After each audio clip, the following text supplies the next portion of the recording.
Train I'm on, they won't know what route I'm gone.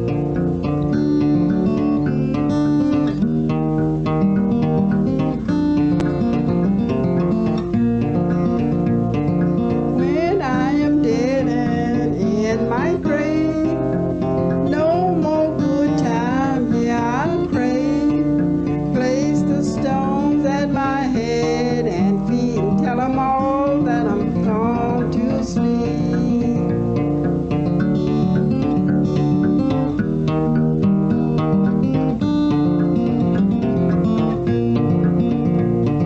When I die, Lord, bury me deep, way down on old Chestnut Street, so I can hear old number 9 as she comes rolling by.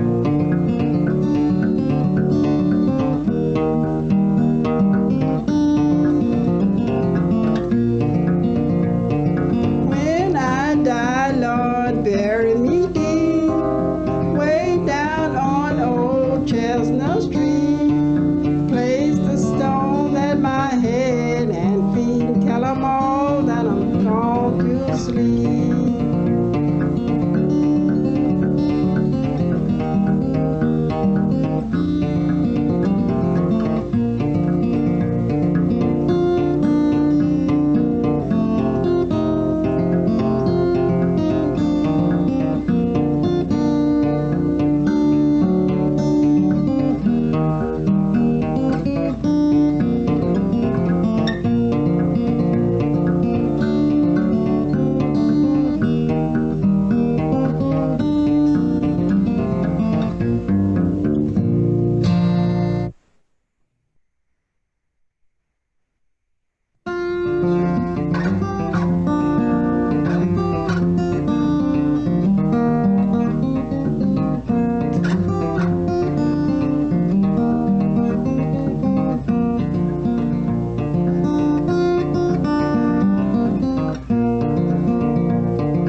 The road feeling bad, honey babe, Lord, going down the road feeling bad. I don't want to be treated this old way.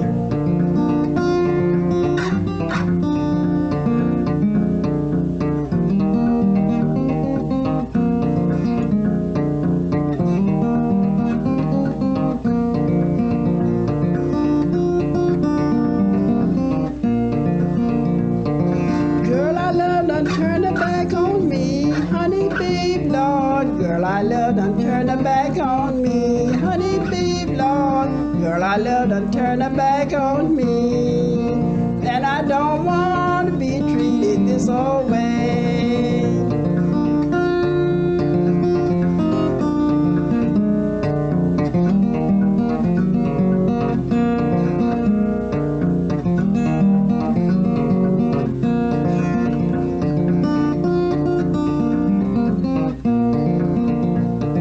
Thought I heard a whistle blow, honey, big Lord. Thought I heard a whistle blow.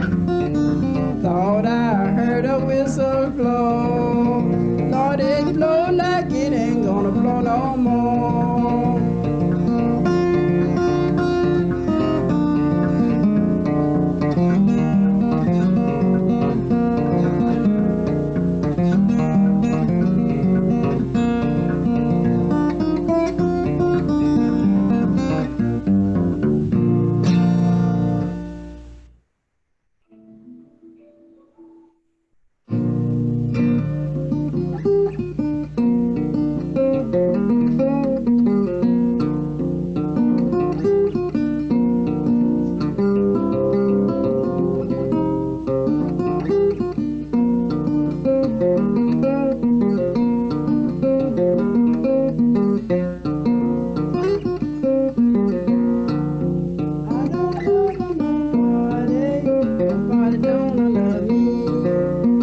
Good morning.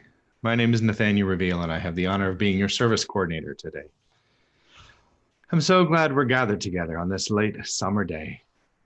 Whether this is your first worship with us or your 500th, know that you are welcome here. We begin by lighting the chalice, the symbol of our Unitarian Universalist faith.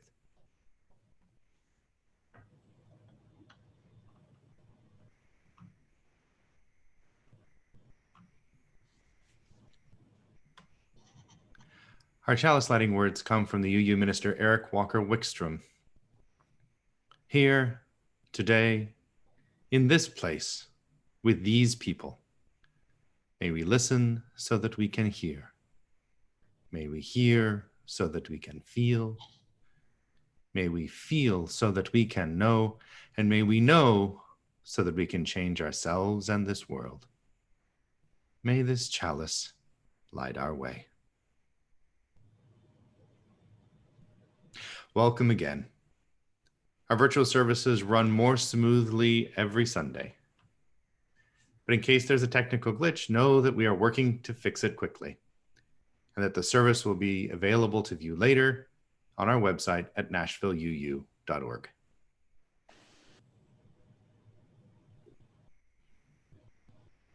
Although we may be physically distanced, know that we are here to support you nonetheless. Reach out to our minister, the Reverend Cynthia Kane, by email, cyncane@gnuuc.org, or by cell phone at 859-221-3034.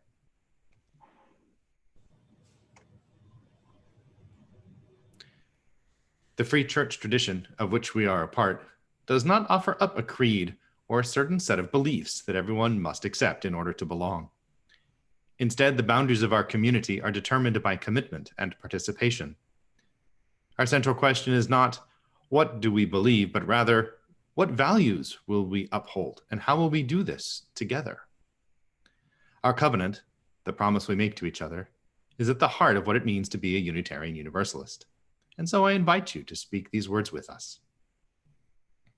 We covenant together to make a welcoming community, to walk together in the way of truth and love, to seek the life of the Spirit as it is known by each person, to support each other in thought, word, and deed as we work to build a better world.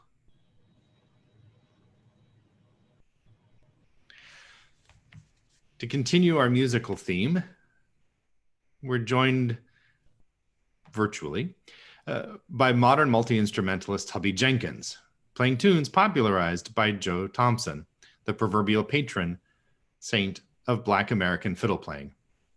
Jenkins' career continues today, where Thomas passed away in 2012, leaving behind 2 studio albums and a new generation of Black American old-time string musicians.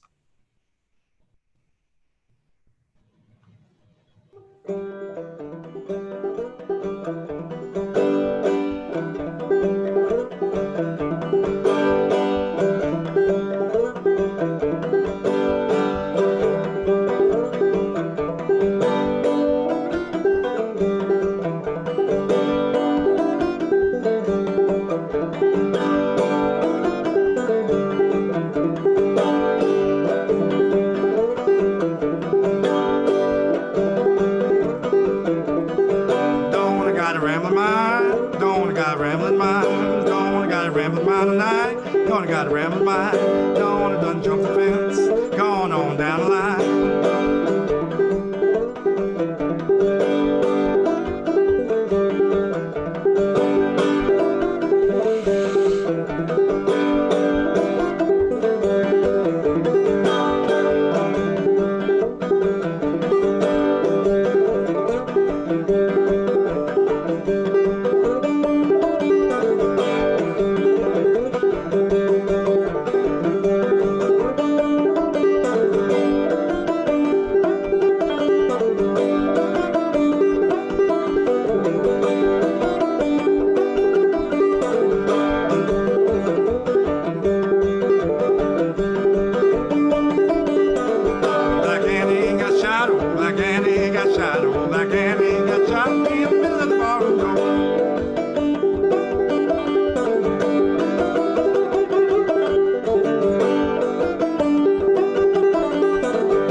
speaking of joy.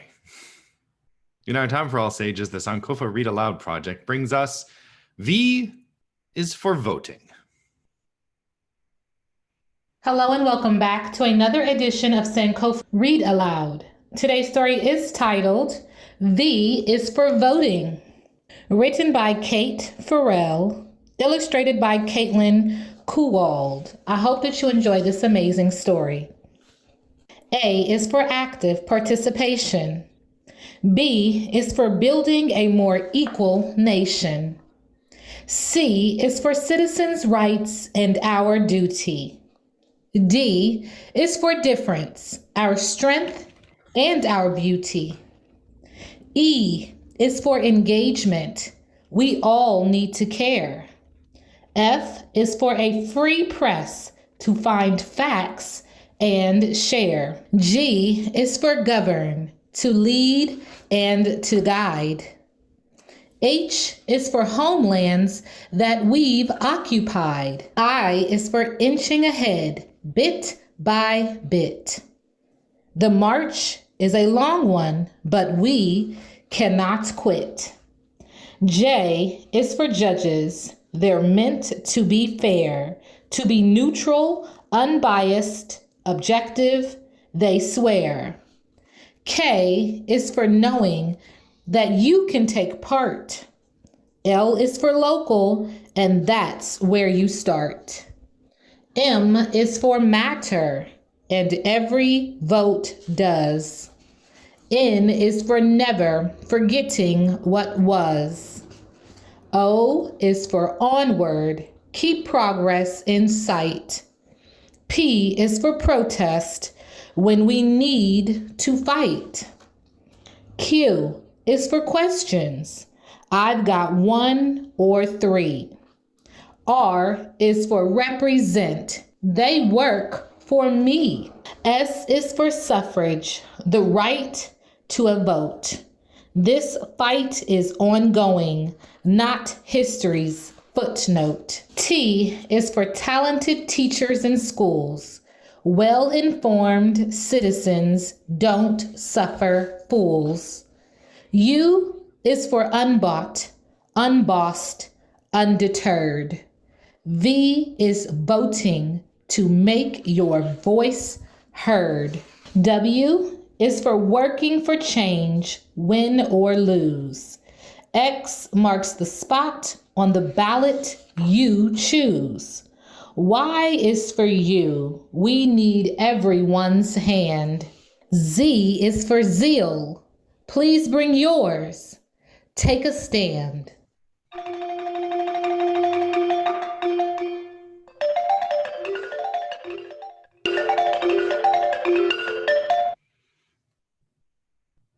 Our Share the Plate partner for August is UU the Vote. Progressive people of faith can take up a meaningful role in election years without being partisan by shaping the public discourse with value-based framing rooted in our theology and principles. As UUs specifically, our deepest beliefs in the interdependence, democracy, human worth and dignity across difference, the richness of pluralism and diversity, and the inborn right of all people to access self-determination and agency are life-giving, life-saving, life-sustaining alternatives to the narratives of and policies of domination, supremacy, exceptionalism, and exploitation. UU the Vote is asking for funds to enable grants of $500 to congregations which have some innovative plan to get out the vote. The request is for $120,000 to facilitate another 1 million contacts on top of the hundreds of thousands so far.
For those of you supporting the congregation with a recurring pledge, thank you.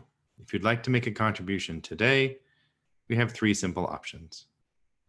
Mail your check to GNUUC at 374 Hicks Road in Nashville, Tennessee, with pledge or share the plate in the memo line, or visit nashvilleuu.org/donate, or send a text to 615-246-5553. We'll pause for a few moments with Rhiannon Gibbons, a leading light in the resurgent black string band tradition.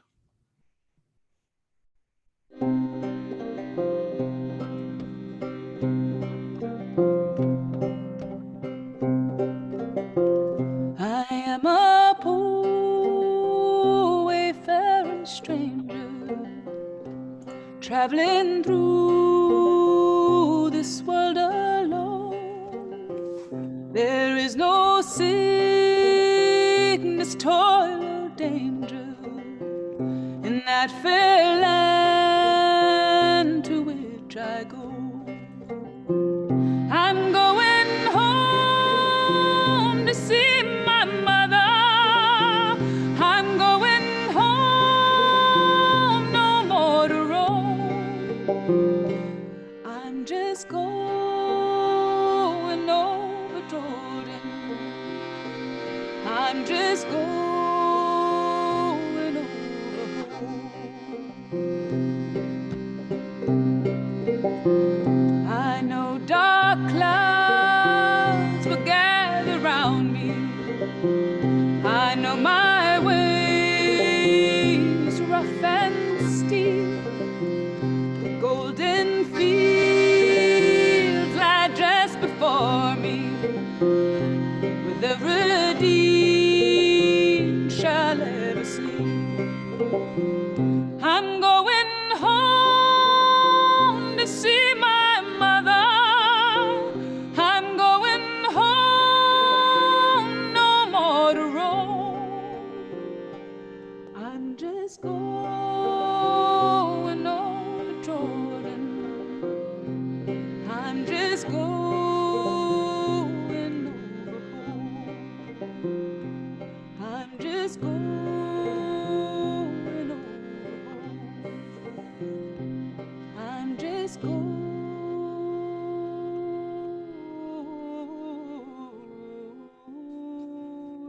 over home.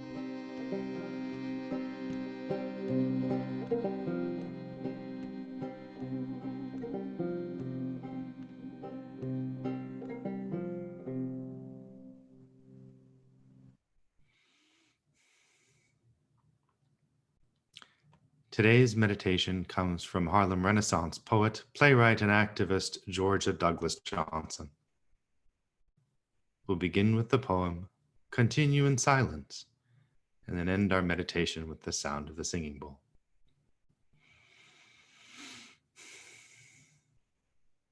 Credo by Georgia Douglas Johnson, from Bronze, A Book of Verse, 1922.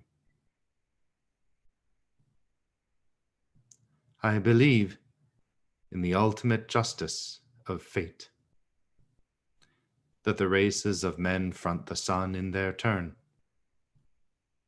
that each soul holds the title to infinite wealth in fee to the will as it masters itself,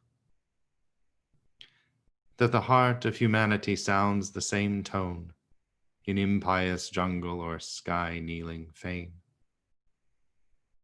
I believe that the key to the life mystery lies deeper than reason and further than death. I believe that the rhythmical conscience within is guidance enough for the conduct of men.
Oh.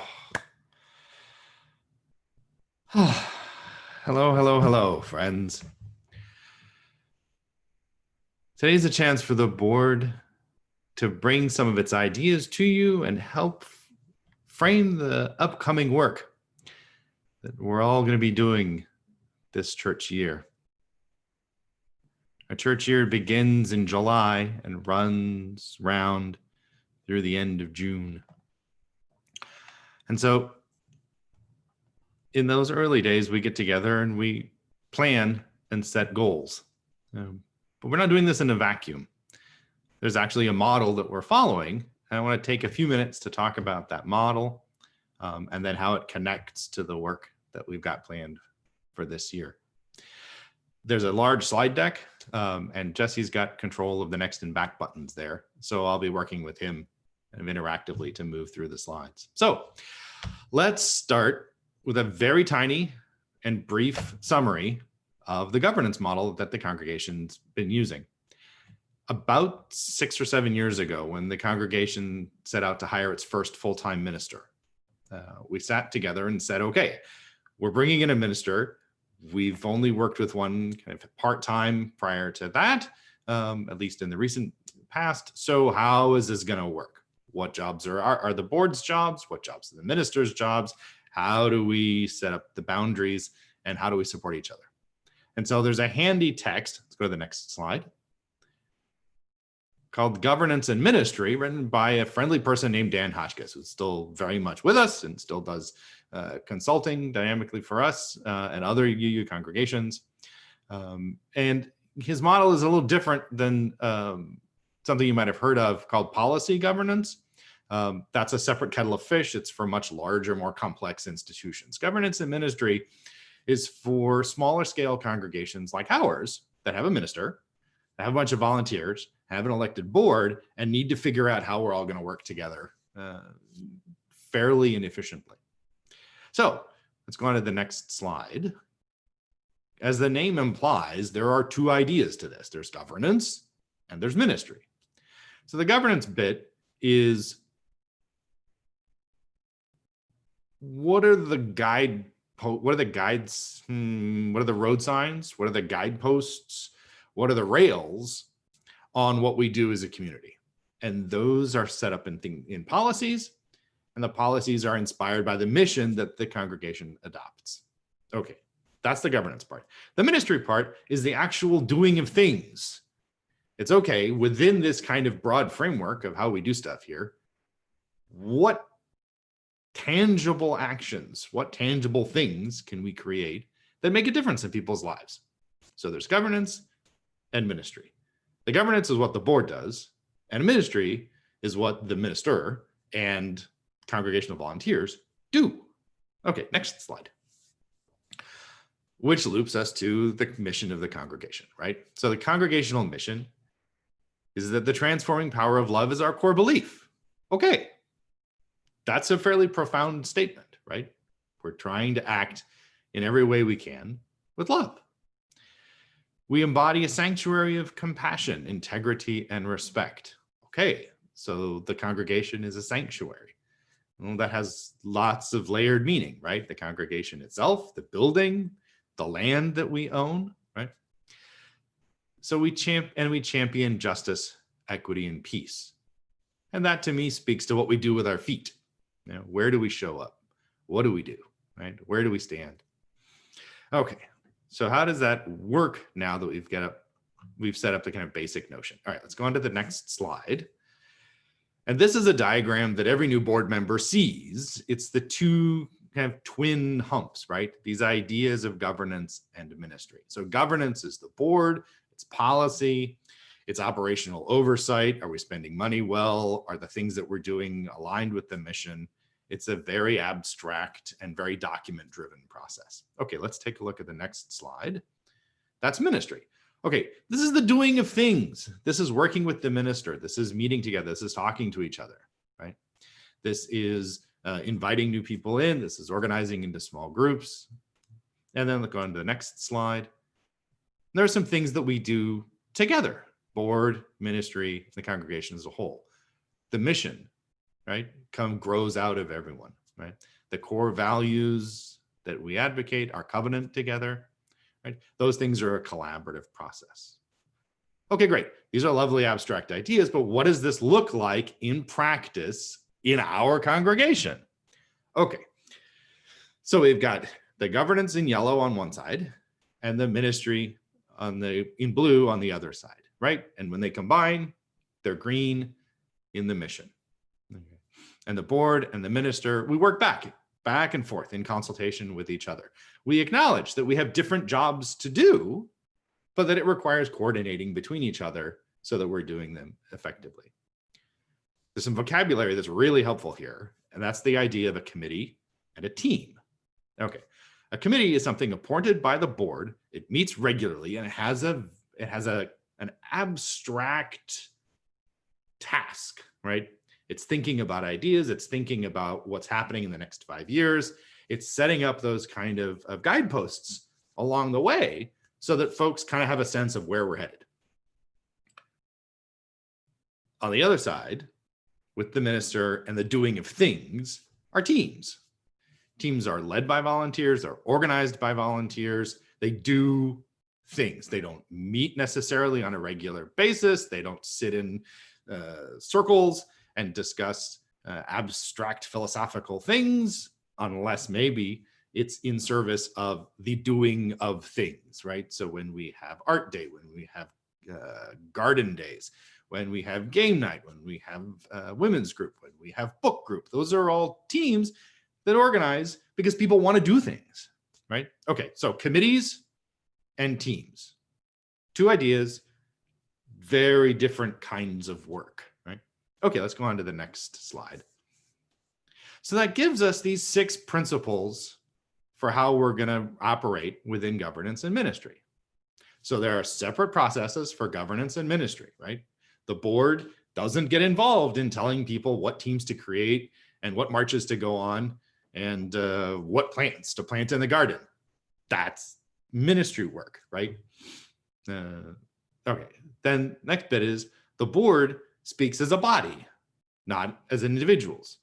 So yes, there are officers on the board, but no one of those people has any inherent authority, right? It's just as a group that there exists any kind of authority. The board speaks through written policies. Please ask board members about things, but please don't ask board members what should be done or what they think of this, right? Because we can't answer as individuals. All we can do is point you towards policies which are created in any kind of back and forth process with the congregation. We draft up a policy, we put it out, we ask for feedback, we incorporate it, and then that gets written up. Right? Okay, let's go on to the next slide. Okay, so number 4, delegate with authority, guidance, and accountability. When things need to get done, it's important that you give the people who are doing it permission to do it and to trust them, right? At the same time, you have to give them kind of, rails on either side of what they're trying to accomplish so they know where they're headed. And then have a feedback process. Okay, did you accomplish what you set out to do? How well did it work? What can we do differently next time? What really worked that we should be doing lots more of? The 5th point here is that by having separate processes, volunteers know what they're getting into up front. So if you get asked to do something this church year, the first question you probably want to ask is this a committee or a team? Am I getting together to debate abstract stuff and write up documents? That's a committee. Or am I getting together to actually do something when it needs doing and then not get together when it doesn't need doing? Right? And the ultimate point here is that number 6, we're trying to give staff and volunteers the flexibility to do the things they love to do. Because as I'm fond of saying to my kids, you can't make people do stuff they don't want to do, right? And people only want to do things that they want to do. So find out what those are and give people the support and the framework to do them, and then turn them loose so they can get stuff done. So that's the creating joy part. So every year in June and July, the board has a retreat, and we're into our third cycle of doing this. We come up with 3 goals for the coming church year, right? And so the 3 goals that the board put together for this year are provide sanctuary, reimagine beloved community, and communicate effectively. Let's see what those mean in more detail. Okay, provide sanctuary.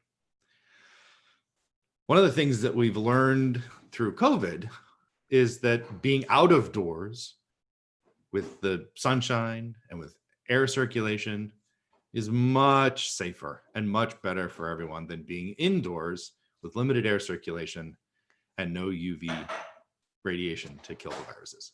So within that goal of providing sanctuary, the board is reminding and encouraging and giving permission for folks to start using the outdoor space at 374 Hicks Road for new, different, and relocated programming. Right? The details of how that's going to work will have to come through the shared ministry team and through buildings and grounds in terms of like, what's the maximum occupancy in a particular time and how do you schedule use of the space and blah, blah, blah. But the emphasis there is that the outdoors is our new sanctuary. We're looking at ways to protect that space for a long time into the future because it's sacred space. There are many people whose physical remains are located there, right? And the presence of forested space in the middle of suburban Bellevue is really rare. And the Land Trust for Tennessee has noticed that. So there's work to be done there about long-term preservation. And then the third piece of this is offering sanctuary for those that are in need of safety. We don't know exactly what that might look like this year, but things are changing and they're changing fast. And we're not using the interior of the building. That's not a priority for us. And so maybe there are other ways we can use the interior of the building to provide safety for folks that need it. Okay, let's take a look at the second goal.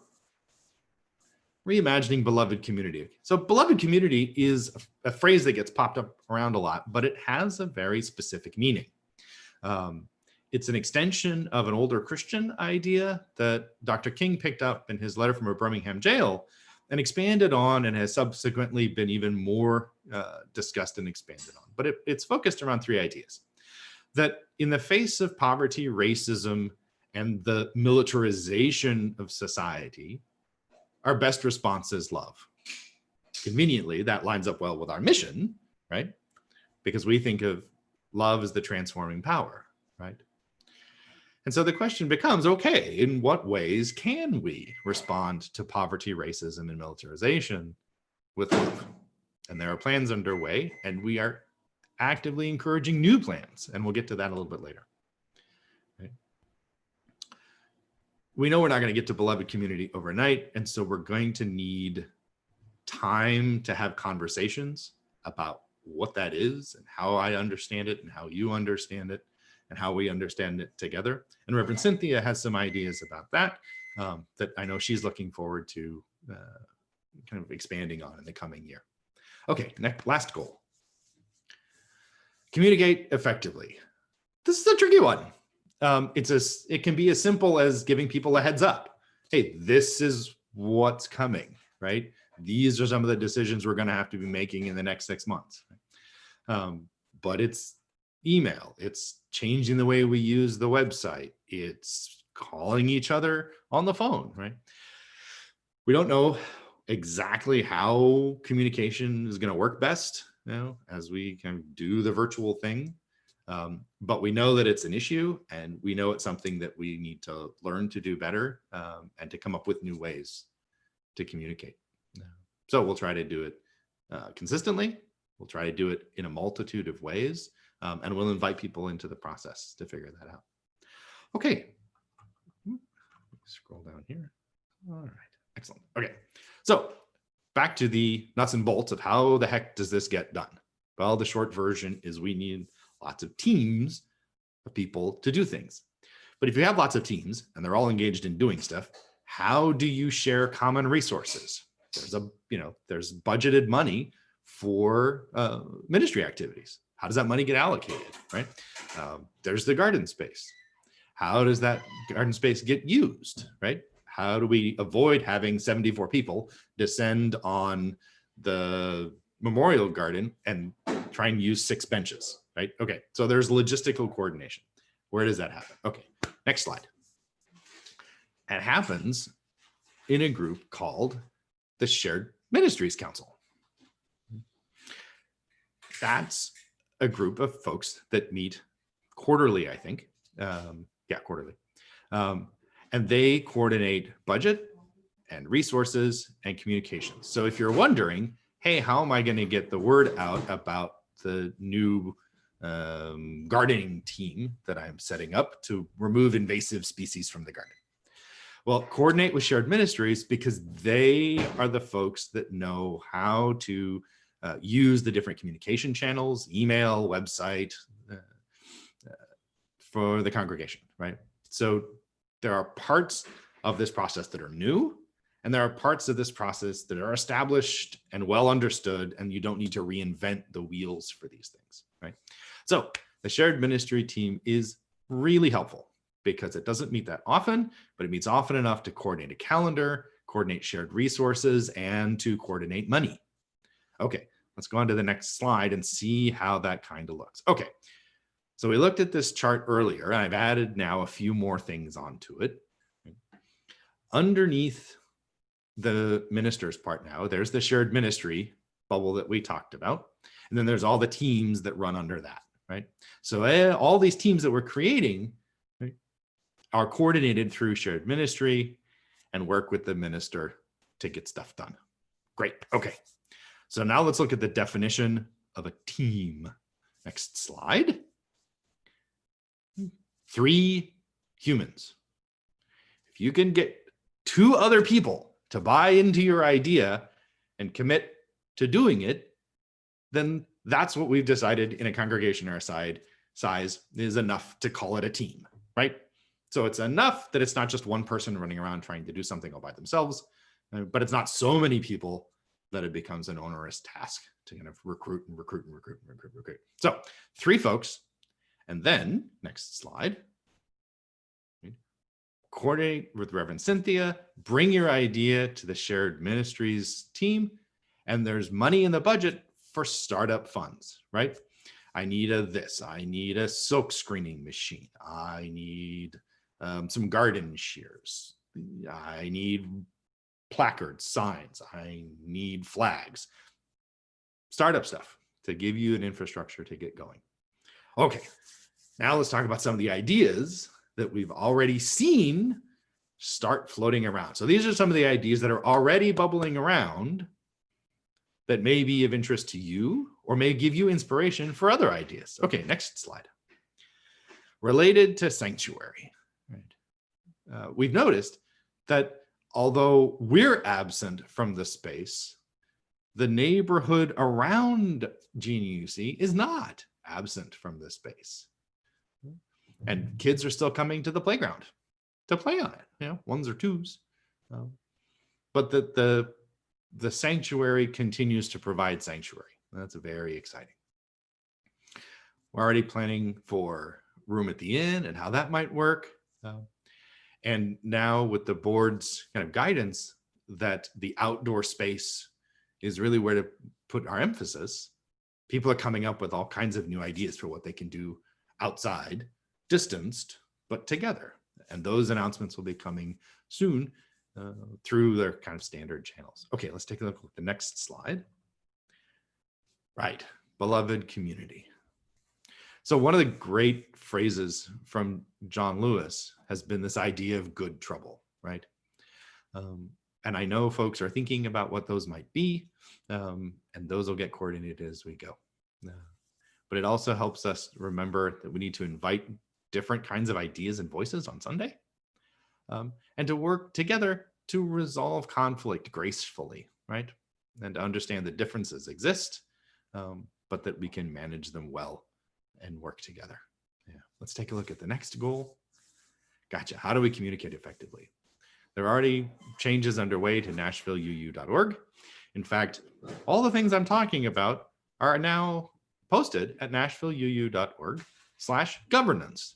So if you have questions about who's on the board, how the board's organized, what the goals are for the year, it's all there at NashvilleUU.org. We're going to keep learning to use Zoom, especially as it works for smaller and smaller groups. And we're going to make sure that the Wednesday eBlast newsletter stays up running and gets more and more robust. Okay, those are some of the ideas. Now let's talk about your turn. The ideas that I just zipped through were there as ways to kind of remind folks that this is an ongoing process and that folks are already thinking about this, but also to send an invitation that we need new and wonderful ideas from each one of you. So how exactly does that work? Well, remember, 3 people and a startup budget between $50 and $200. And next slide. Talk to Reverend Cynthia. This is literally her job, right? Remember the 2 parts of the organization chart, the 2 humps of the process, right? This is the reason Reverend Cynthia is with us, right? Is to provide care and comfort and joy and to help us come up with new ways to change people's lives. She's been doing it a long time. She's got a deep wealth of experience. So if you've got an idea, talk to her, right? Get in touch. The email is great. That's her mobile number. She does text as well. She meets over Zoom, right? It's complicated, I know, because she's far away, but that's the nature of things. So that's the first bit. Second bit is head over to the shared ministries thing. Okay, so shared ministries meets quarterly, I mentioned, right? And their first meeting of the church year is August 15th, right? So it's late enough after the start of the church year that the board has had a chance to kind of sketch out its goals. And they've had time to start thinking about ideas. And now the first coordinating meeting for all those shared resources, the outdoors, budgeting, right, is Saturday, August 15th at 9:30 a.m. Keep checking the Wednesday eBlast. That'll be this Wednesday with the link for Zoom so that you can either come and say, oh, yes, that's something that I'd like to participate in. Or if you've got new ideas, say, hey, I've been thinking about this. And I've talked to Reverend Cynthia and she thinks this. But Saturday, August 15th at 9:30. That's the next big step for this. All right. Before we go, I want to do one last thing. And I'm going to put the other board members on the spot a little bit. But if I could get Jesse to go through and find each board member and give them focus for just a bit so you can wave and say hello. Let's start with Sandy Blands. Sandy, are you with us today? Jesse's shaking his head, maybe not. I don't see Sandy right now, although Sandy, there you are, Sandy. Hey, could you give Sandy I will the floor for a half a second? There she is. Hey, friend. Sandy Blands is a board member. Is Reverend Cynthia able to join us today? There you are. There's Reverend Cynthia. Reverend Cynthia doesn't vote, right? Because we're separate processes, but she's there for guidance and counsel, right? And we're so glad to have her. Hey, friend. Hi. Okay, Tina Conti, are you with us this morning?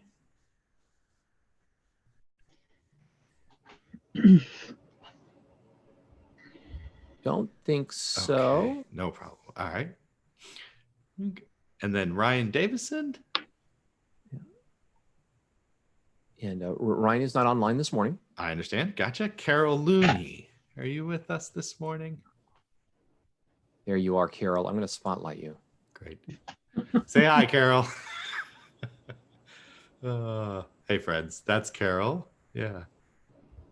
And then there's me. We're doing this alphabetically, which is not the same order that Zoom presents them on the screen. So that's why Jesse is kind of navigating. There's me. Hi, everyone. And then Karen Spencer Smith. Hi, there folks. she is. Hey, friend. Hello. And Teresa Tarkington Kersey, our queen of good trouble, I may add. There she is. Hey, friend. Thank you. So those are the board folks. And we do meet regularly, and we have very abstract conversations about long-range things. So we don't move fast, and we will likely recycle the same complicated question multiple times because there's never a great answer. But we will do our best to provide the necessary guidance in broad enough strokes that it inspires, but it doesn't constrain, right? So that's the plan. Oh, thank you all so much. It is such a pleasure to do this work with you. Speaking of joy and other wonderful things, do we have time, Jesse, you think? I believe we do.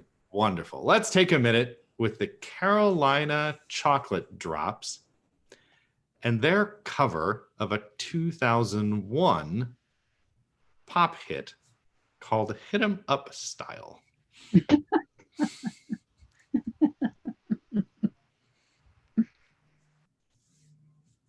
Take a minute to get the screencast back again.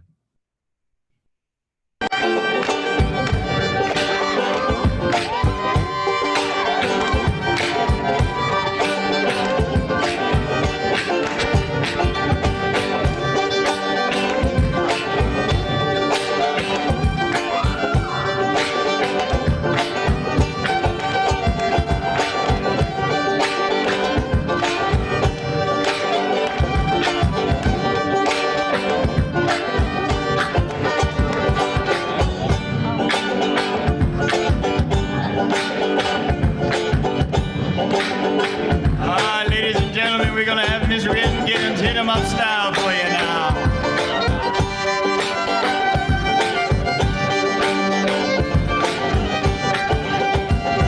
While he was scheming, I was beaming in his beamer just a beaming. I can't believe that I caught my man cheating, so I found another way to make it pay for it all.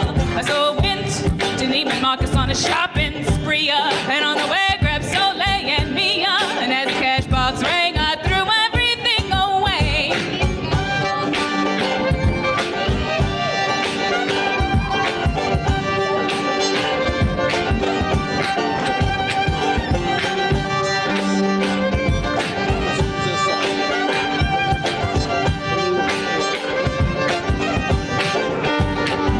Hey ladies, when your man wanna get buck wild, just go back and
You know, a traditional music style is going to survive in the modern era when it can wrap itself around 2001 pop music. I think we've got a bright future ahead of us.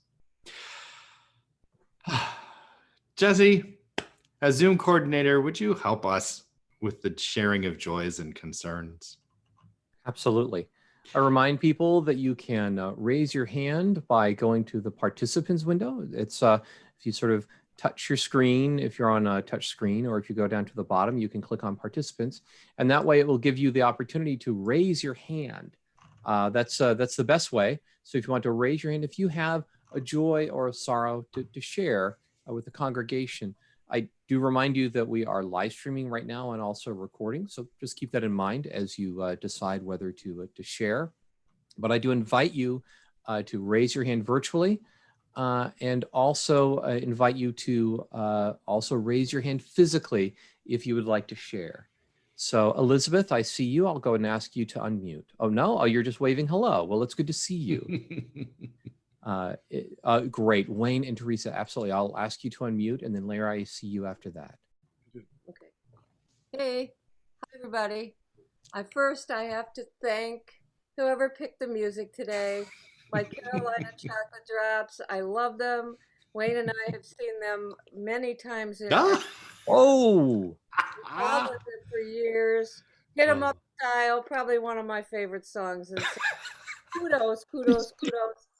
And even though I'm a member of the board and all that, I still want to thank you for doing such a wonderful presentation today. A great job, and I appreciate you so much as our fearless leader. Thank you. Thank you. And we'll light a candle in recognition of your absolute joy. And we are all jealous, just so you know. Oh, man. They were good. All right. And let's see. Larry, I saw you. And then Barbara, I see you. Larry, I'll ask you to unmute. Go ahead. Okay. I have bittersweet things. I have memories of Gus Cannon, who played banjo, wrote a song in 1911 called Walk Right In, Sit Right Down. Maybe people remember it. And there are other things that music, I learned to play, listen to Cotton the regular way, not her upside down guitar technique. My first thing I learned to finger pick.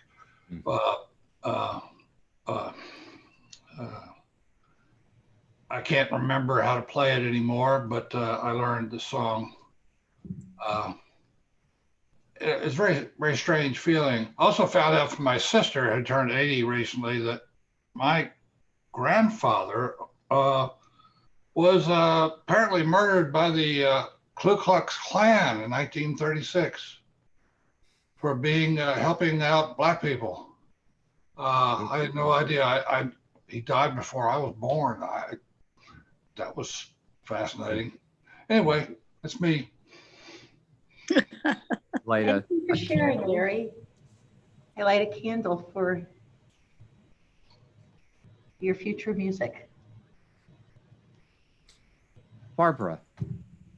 My dear friend Annette Pilcher is very sick with asthma and allergies, and I want thoughts and prayers sent in her behalf. Thank you. Thank you, Barbara. I light a candle for her. Also light a candle for Larry's grandfather, great-grandfather. And Fran, I see you. Please go ahead. Yes. Hello, everybody. And I want to echo Teresa's comment about the presentation that the board put together and that Nathaniel presented. Really appreciate it, and really appreciate all the hard work that the board and Reverend Cynthia do for our congregation. My candle, however, is happy celebration candle. This coming Tuesday is the 11th, I believe, is my daughter Kelly and her husband Howard's 30th anniversary. Still trying to figure out how I can have a child who's been married 30 years, but it is true. And the next day, on Wednesday the 12th, are 3 birthdays. My son-in-law Howard's sister Anne celebrates her 50th birthday, and my step-granddaughter Chrissy and her husband Jason in Maryland both have the same birthday that day. So I would like to wish a very loving anniversary wish to my daughter and son-in-law, and then the 3 birthdays. Hope that they have safe and happy times. Thank you.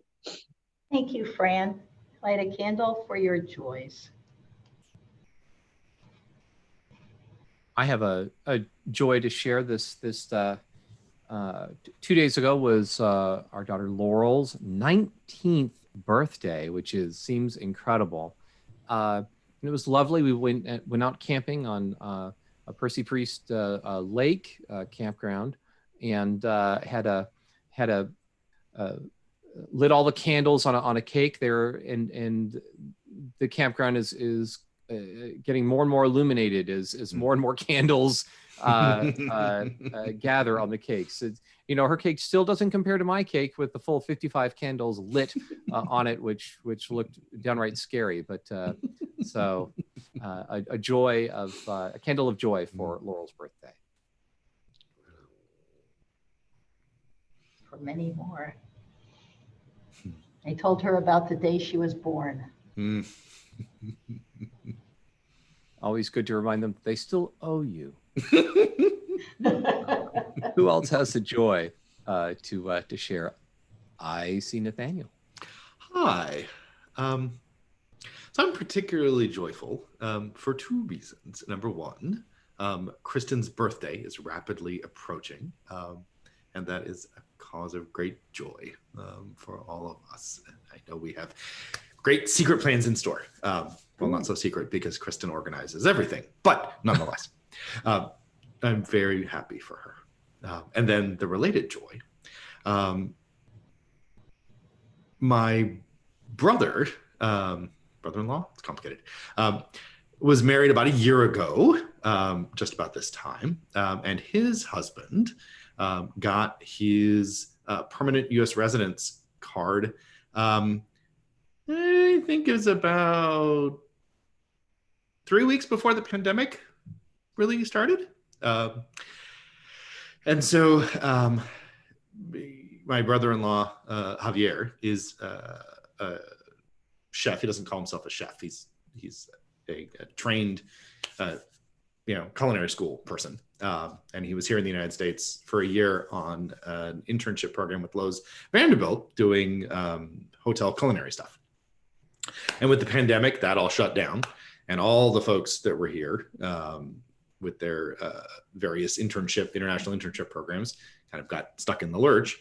But I'm enormously pleased to report that Javier has started a new full-time position at the Joseph Hotel in downtown. It is an exceedingly expensive hotel that I will never visit myself. But the head of their culinary program is a Michelin-starred chef from Chicago who retired after 35 years of running his restaurant in Chicago and went to Italy to not work ever again. But then he and his wife, who's the sommelier, runs the wine program for their restaurant, got a call from developers in Nashville that are putting together this hotel and said, would you please come to Nashville and help us make one of the best Italian restaurants on the planet? And he said, sure. And he was trying to staff up the restaurant during the pandemic about 3 weeks ago.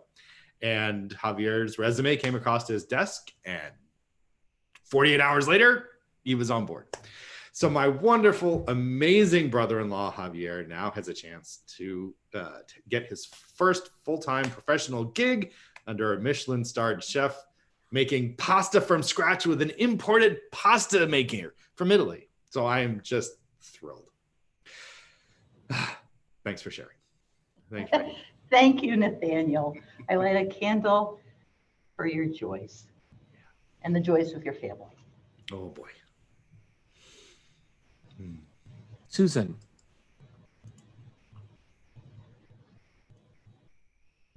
I just wanted to say that Mike's had his hand up for a long time. Oh, thanks, Susan. Mike, please. I met Larry Romans on August the 12th, 1970. That was the date we always celebrate as our anniversary, since we couldn't actually get married. This Wednesday will be our 50th anniversary. Wow. Was this, you got to tell us, was this at a, or if you want to, was this at a coffee shop? How did you meet? We met at the Vanderbilt Library. Of course. Did. Of course. Thank you, Mike. So you went to the library and you checked out a husband. Okay, all right. Exactly. I never returned him. Thank you. I light a candle in honor of Congratulations. Thank you. long relationship. Are there other joys or sorrows that people would like to share? Loretta, here, let me ask you to unmute.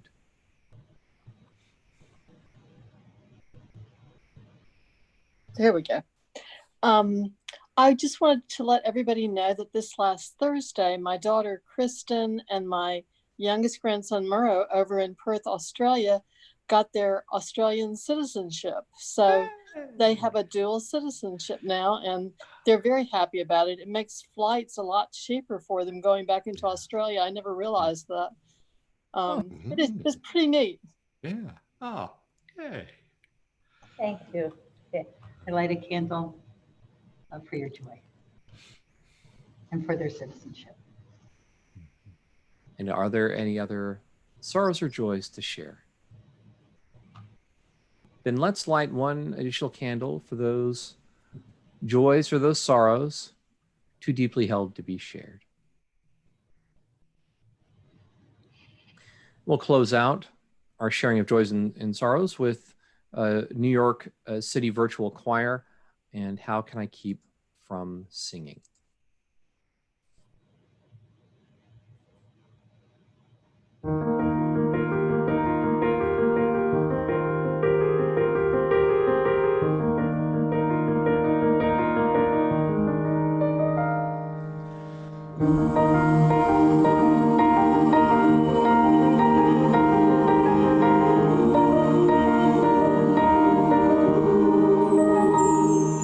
My life flows on in endless song above Earth's lamentation.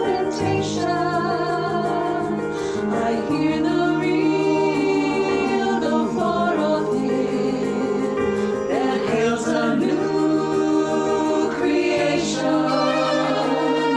No storm can shake my inmost calm, while to that rock I'm clinging, since love prevails in heaven and earth. How can I keep from singing?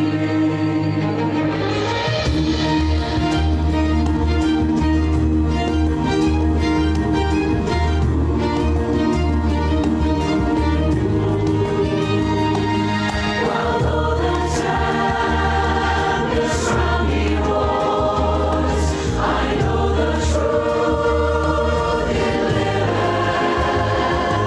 and though the darkness round me holds songs in the night it giveth, no storm can shake my inmost song, while to that rock I'm clinging, since love prevails in heaven and earth. How can I keep from singing?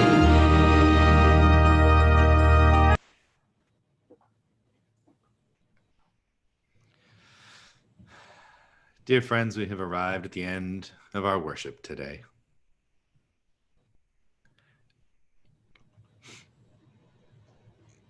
Their closing words. May the love which overcomes all differences, which heals all wounds, which puts to flight all fears, which reconciles all who are separated, be in and among us, now and always.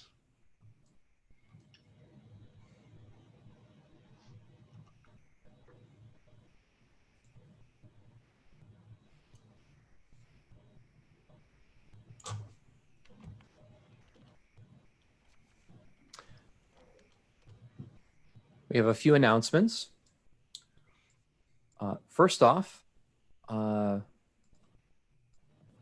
congregational survey. If you've not yet completed the survey, please do take a moment and visit our webpage, nashvilleuu.org/survey, and take the survey. Let us know what you're thinking about, what needs you have, and allow us to plan for the future.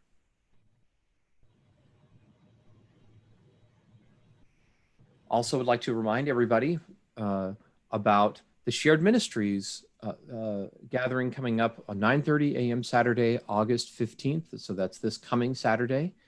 And there's going to be a Zoom link in the e-blast.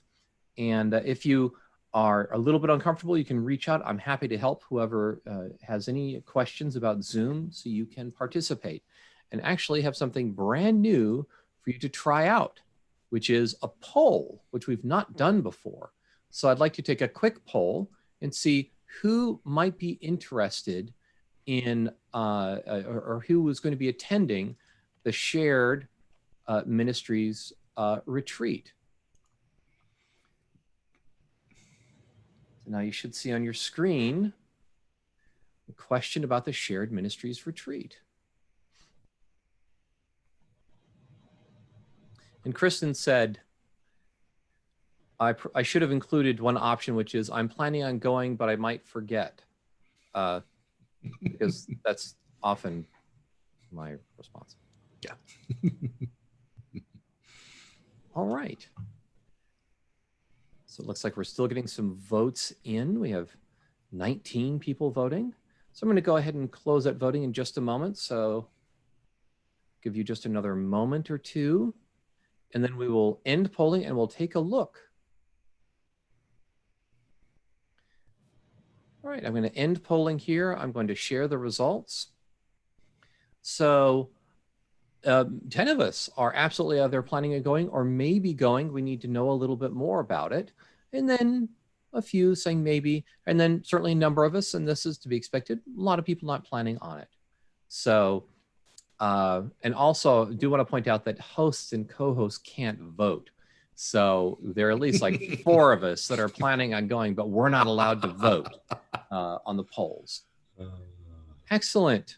Very, very good. So maybe during the our chat session, we can actually answer the questions for those of you who, the 6 of you who are thinking of going, but had questions. I'd like to do this a little bit differently. Would like to keep in the main room here all those folks that would just like to visit and to chat and to say hello to one another, introduce your pets, whatever you would like to do. But I'll set up a breakout room for any people who are interested in talking a little bit more about the Shared Ministries, or have a question for the board, or anything along those lines. Or if you have ideas actually that you want to pitch, that you want to sort of think through a little bit, now would be a great opportunity to talk with other people. So if you would, remember your participants. Remember you can click on participants. If you could click on participants and raise your hand and let me know if you would like to go into the breakout room to discuss the Shared Ministries meeting, or to talk about governance, or to talk with the board, or things along those lines. So let's see. Raise your hand over in participants or in person. So Doug, I see you. Who else would like to go over? I imagine that Nathaniel, you'll want to go over. Karen, are you going to go over to that room as well? Okay, Karen. And Susan, I see you going over there. And Carol, I see you. Teresa. And Teresa, okay. Cynthia. And Cynthia, thank you. And who else would like to go over? Oh, I and see Mary's hand. Kristen. Mary Hinton. I see Bob Nemi's hand. Okay. Sandy and Kristen. Do we want to stop recording? And we'll want to stop recording, which is, you may not know this, Nancy, but that is your job to remind us on Sunday to stop streaming.